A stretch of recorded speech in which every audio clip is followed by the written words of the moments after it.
ஸ்ரீவில்லிபுத்தூர் ஆண்டாள் கோயில் விழாவில் சாதி அடையாள டி ஷர்ட்டுகள் அணிவது, கொடி பிடிப்பது போன்ற செயல்களில் ஈடுபடக்கூடாது என மெட்ராஸ் உயர்நீதிமன்ற மதுரை அமர்வு உத்தரவை பிறப்பித்திருக்கிறது. கூடுதல் விவரங்களை செய்தியாளர் மாரிசாமியிடம் கேட்கலாம்.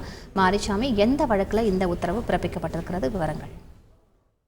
ஸ்ரீவில்லிபுத்தூர் ஆண்டாள் நாச்சியார் கோவிலின் ஆடி உற்சவ திருவிழா மற்றும் தேர் திருவிழாவில் சாதிய தலைவர்களின் உருவப்படம் பொடிக்கப்பட்ட டி ஷர்ட்டுகளை அணியவும், சாதி அடையாளம் கொண்ட ரிப்பன்கள், துண்டு, கொடிகள் ஆகியவற்றை பயன்படுத்தவும் தடை விதிப்பதோடு குறிப்பிட்ட சமுதாயத்திற்கு சார்பாக கோஷங்களை எழுப்பவும் தடை விதிக்க வேண்டும் என மெட்ராஸ் உயர்நீதிமன்ற மதுரை அமர்வில் தொடரப்பட்ட வழக்கில் அமைதி பேச்சுவார்த்தையில் எடுக்கப்பட்ட தீர்மானங்களின் அடிப்படையில் ஒற்றுமையாக இணைந்து திருவிழாவை நடத்த வேண்டும் என மெட்ராஸ் உயர்நீதிமன்ற மதுரை கிளை உத்தரவு பிறப்பித்திருக்கிறது. அதுபோக சாதிய அடையாள டி ஷர்ட்டுகள் அணிவது, கொடி பிடிப்பது போன்ற செயல்களில் ஈடுபடக்கூடாது, சாதிய அடையாளமின்றி தேர் திருவிழா நடப்பதை மாவட்ட நிர்வாகம் உறுதி செய்ய வேண்டும் என மெட்ராஸ் உயர்நீதிமன்ற மதுரை அமர்வு தனது உத்தரவில் கூறியுள்ளது.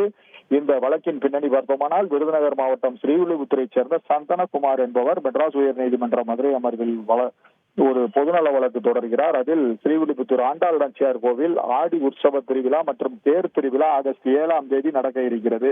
இந்த விழாவில் பல நிகழ்வுகள் நடைபெறும். இதில் குறிப்பிட்ட சமூகத்தை சேர்ந்தவர்கள் அந்த சமூகத்தின் அரசியல் தலைவர் படம் அச்சிட்ட டி ஷர்ட்டுகள் அணிந்து கொண்டு கடந்த சில ஆண்டுகளாக நிகழ்வில் கலந்து கொண்டிருக்கிறார்கள். அதோடு தலையில் குறிப்பிட்ட வண்ண ரிப்பன்களை கட்டிக்கொண்டும், துண்டு அணிந்து கொண்டும், கொடிகளை கையில் பிடித்துக் கொண்டும், சாதிய அரசியல் தலைவர்களுக்கு சாதகமாக கோஷங்களை எழுப்பிக் கொண்டும் பங்கேற்கிறார்கள். இது எந்த வகையிலும் கோயில் விழாவோடு தொடர்புடையது அல்ல.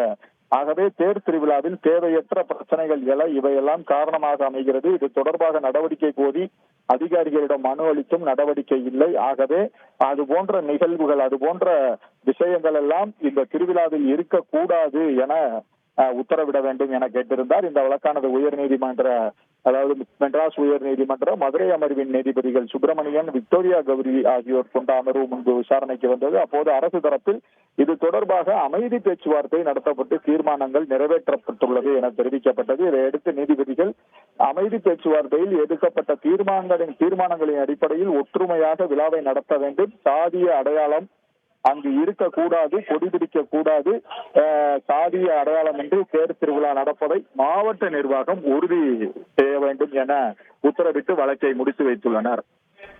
கூடுதல் விவரங்களுக்கு நன்றி மாரிசாமி. செய்திகளை உடனுக்குடன் தெரிந்து கொள்ள உடனே சப்ஸ்கிரைப் பண்ணுங்க.